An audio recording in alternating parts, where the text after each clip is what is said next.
கிறிஸ்துவில் அன்பானவர்களே, இயேசு ரட்சகரின் நாமத்தில் உங்களை அன்போடு வாழ்த்துகிறேன். ஆண்டவர் உங்களை ஆசீர்வதிக்கும்படி, உங்களோடு பேசும்படி வசனங்களை நாம் வாசிப்போம். ஏசாயாவின் புத்தகம் 55ஆம் அதிகாரம் 10 மற்றும் 11 வசனங்கள்.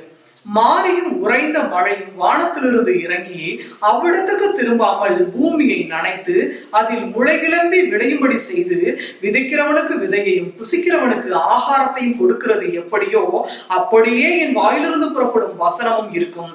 அது வெறுமையா என்னிடத்திற்கு திரும்பாமல் அது நான் விரும்புகிறதை செய்து நான் அதை அனுப்பிட காரியம் ஆகும்படி வாய்க்கும். பாருங்க, ஆண்டவருடைய வசனம் சொல்லுகிறது, ஒரு மழை பெஞ்சிச்சு அப்படின்னா அந்த மழை எப்படி இந்த பூமியில ஒரு பயிரை உண்டாக்கி அது நல்ல செழித்திருக்கும்படி செய்து அது நல்ல விளைந்து எப்படி பலன் கொடுக்கிறதோ அதே போலதான் நான் அனுப்பின வார்த்தைகள், என்னுடைய வசனம் ஒரு காலம் அது பொய்யா போகாது. அது நான் விரும்புகிறதை செய்து நான் அதை அனுப்பின காரியம் ஆகும்படி வாய்க்கும். அப்போ ஆண்டவர் என்ன நினைச்சு வசனங்களை சொல்றாரோ அந்த வசனம் அப்படியே நடக்கும் சொல்லி ஆண்டவர் சொல்றாரு. நான் உன்னை ஆசீர்வதிக்கவே ஆசீர்வதித்து உன்னை பெருகவே பெருக பண்ணுவேன் அப்படின்னு சொல்லி இருந்திருக்கிறாரு.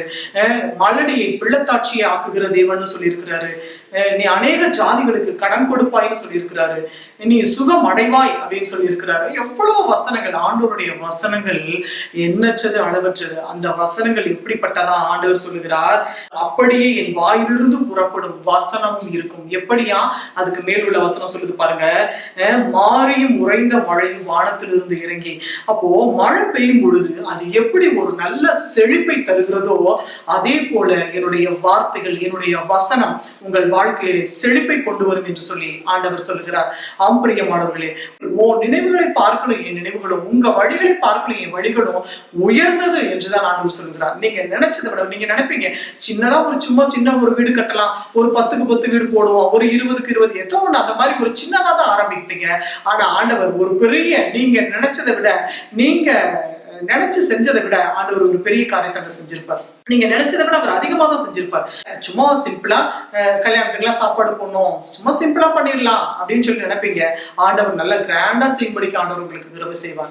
அது போலதான் நீங்க எந்த காரியத்தை சும்மா சின்ன வேலைக்கு நம்ம போனா போதுங்க, ஏதோ இன்னைக்கு மாசம் ஒரு 5000 கிடைச்சா போதும், இன்னைக்கு பழக்கம் ஓட்டுறதுக்கு ஒரு 10,000 ரூபாய் இருந்தா போதும் அப்படின்னு சொல்லி நீங்க நினைப்பீங்க.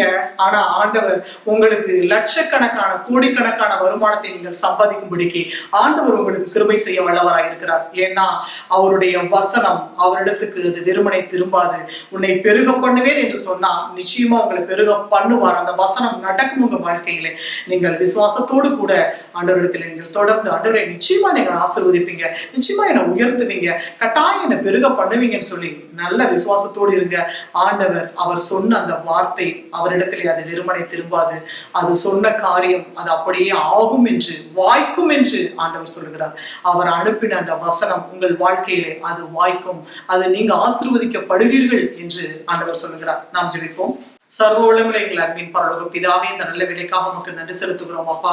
ஆண்டவரை, மழையானது எப்படி இந்த பூமியை நனைத்து ஒரு செழிப்பை தருகிறதோ அதே போல ஆண்டவரே அப்பா, என் வாயிலிருந்து புறப்படும் வசனமும் என்னிடத்திலே வெறுமனை திரும்பாது, அது உன் வாழ்க்கையிலே செழிப்பை கொடுக்கும் என்று இந்த நேரத்திலே நீர் பேசி இருக்கிறீர். ஆண்டவரே, உம்முடைய ஜனங்கள் அதை கேட்டு ஆண்டவரே அப்பா நல்ல விசுவாசத்தோடு வசனங்களை பெற்றுக்கொண்டு ஆண்டவரே சாட்சியாய் வாழ, செழிப்புள்ள ஒரு நலமுள்ள விசாலமுள்ள ஆசீர்வதிக்கப்பட்ட நல்ல வாழ்க்கை வாழ தேவரே நீர் கிருபை பாராட்ட வேண்டும் என்று சொல்லி இயேசு ரட்சகரின் நாமத்தில் ஜெபிக்கிறோம் பிதாவே, ஆமென், ஆமென்.